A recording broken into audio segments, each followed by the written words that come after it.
Bem-vindos a mais uma exploração aprofundada aqui conosco. Hoje, temos um material um pouco diferente, acho eu. É a transcrição de um vídeo do YouTube. O canal chama-se Sabores da Eli e o vídeo é A História por Trás do Canal Sabores da Eli. Vídeo motivacional, inspiração, história de vida. Então a nossa ideia aqui é ir além das receitas, né? Mergulhar na história pessoal da Elisângela, a criadora. É quase uma janela, acho eu, para a resiliência, os desafios e como estas plataformas digitais às vezes viram uma luz no fim do túnel. Pronto, vamos lá desvendar isto. Exatamente. E o interessante é que muitas vezes a gente consome o conteúdo, vê os vídeos, mas não faz ideia do que está por trás, né? Esta história da Elisângela acho que nos mostra bem essa interseção entre a vida familiar, as dificuldades, a saúde, a questão financeira e a busca por uma saída no digital. Vamos focar nessa teia, como disseste. Boa. Então, começando pela apresentação. A Elisângela, ela partilha que é casada há 17 anos com o Robson e tem um filho, o Victor, de 15 anos. Ela diz logo no início que o vídeo é um desabafo que vai partilhar a jornada deles. Sim, e essa base familiar é o ponto de partida. 17 anos de casados, um filho adolescente, parece tudo estável, né? Mas, como ela mesma vai contar, essa estrutura passou por provas muito grandes. Entender esse início ajuda a perceber a dimensão do que veio depois. Certo.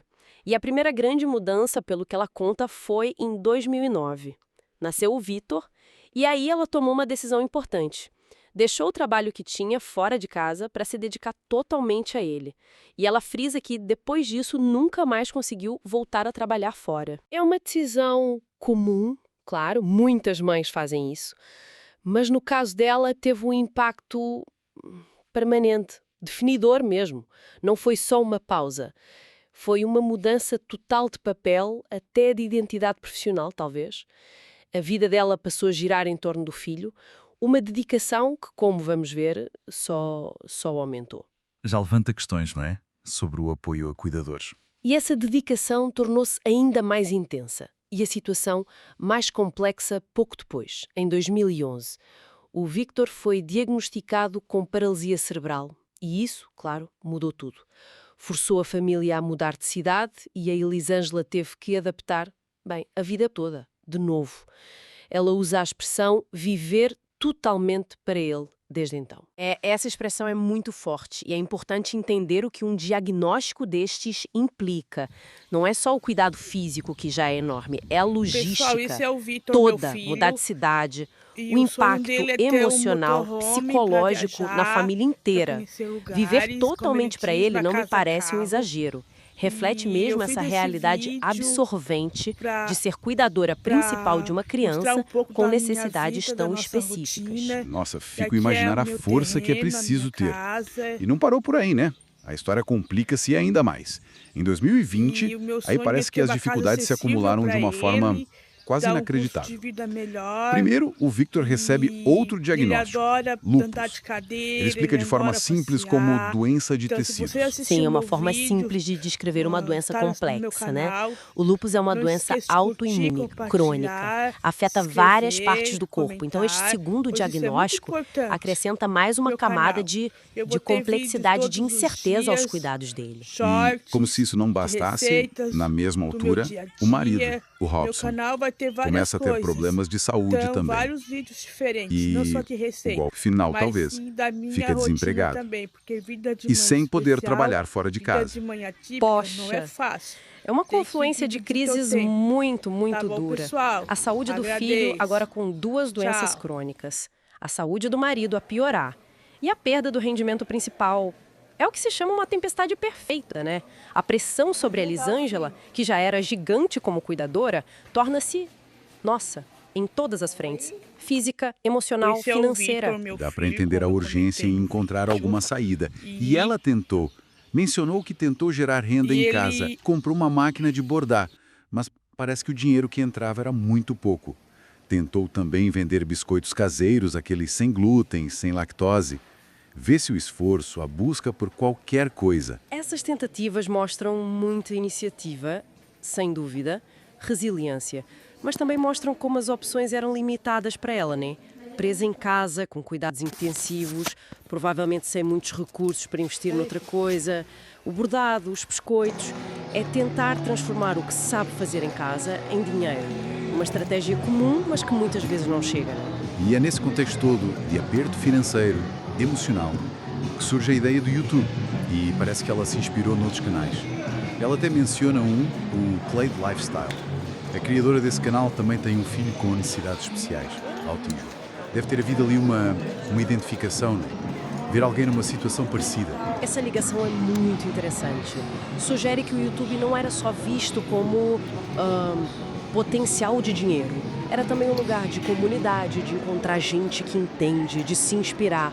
Ver outra mãe numa situação semelhante a ter sucesso ali pode ter sido um clique importante para ela. Mostra esse lado do capital social e emocional das plataformas. E ela descreve o YouTube como uma nova chance de vida. É uma expressão muito forte. Mostra o peso da esperança que ela colocou naquilo. E a motivação ela explica. Não era só dinheiro. Sim, o dinheiro era crucial, claro, com o marido desempregado. Mas ela fala de outras coisas. Queria dar uma vida melhor para o Victor. Diz que ele gosta de viajar, conhecer lugares. Coisas difíceis sem dinheiro. E tem um ponto que me pareceu muito sensível.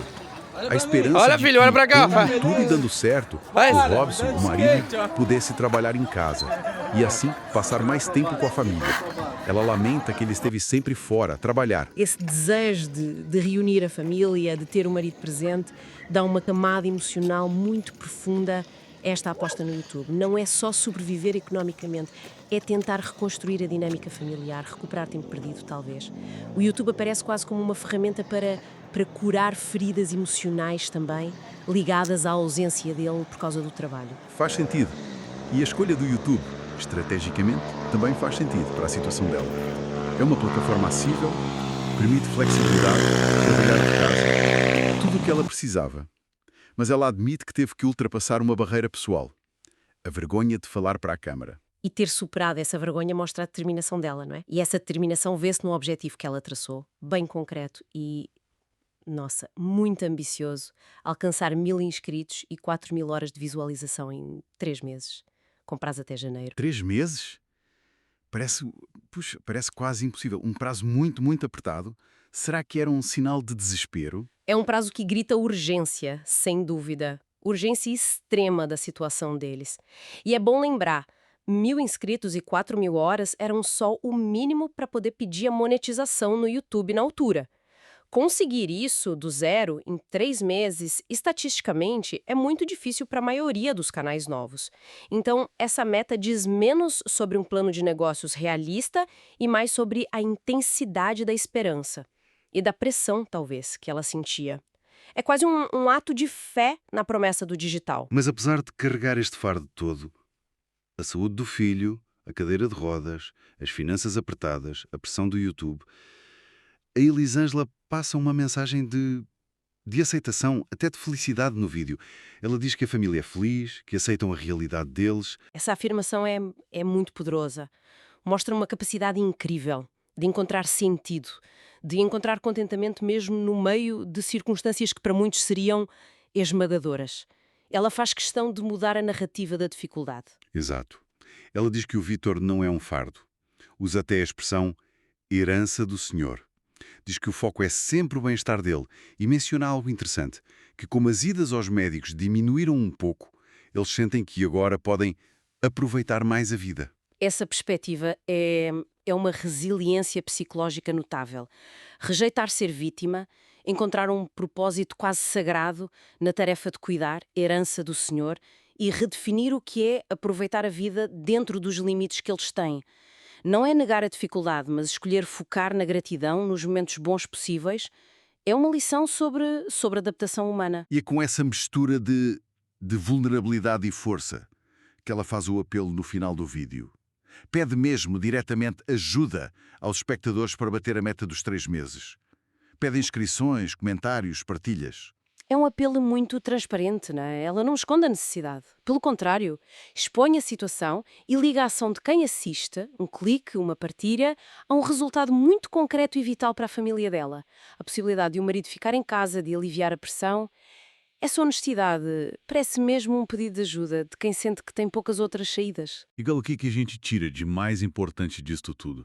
Ao desembrulhar essa história da Elisângela, vemos uma narrativa muito complexa, de amor de mãe levado ao limite, de resiliência perante uma série de adversidades, saúde, dinheiro e isolamento, e a aposta quase desesperada numa plataforma digital como salvação. Por trás de um canal de culinária, há uma história de vida intensa, muito humana. E se a gente pensar num contexto mais amplo? A história dela ecoa a realidade de tantos cuidadores invisíveis, né? Frequentemente mulheres que enfrentam barreiras enormes no mercado de trabalho tradicional.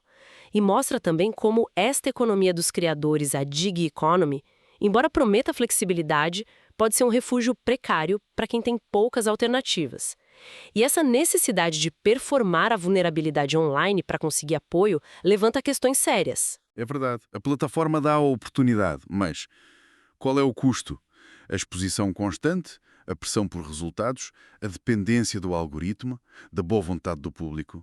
Exatamente. A vida pessoal, as lutas íntimas, viram uma espécie de capital a ser monetizado.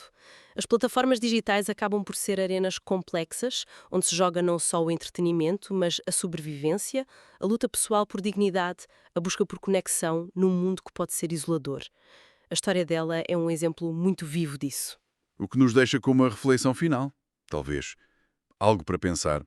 Considerando essa pressão enorme e a esperança quase messiânica que a Elisângela colocou no crescimento do canal naqueles 3 meses, o que é que isto nos faz pensar sobre esta linha cada vez mais ténue entre a vida pessoal dos criadores e o conteúdo que eles produzem? Sim, fica a pergunta. Até que ponto a autenticidade que a gente vê online é genuína? E até que ponto é uma performance moldada pelas exigências da plataforma, pelas expectativas do público? E qual a nossa responsabilidade como público ao consumir estas narrativas de vulnerabilidade? Fica essa questão do equilíbrio delicado, talvez insustentável, entre precisar de partilhar para sobreviver e o direito à privacidade, à saúde mental, num ambiente digital que não perdoa.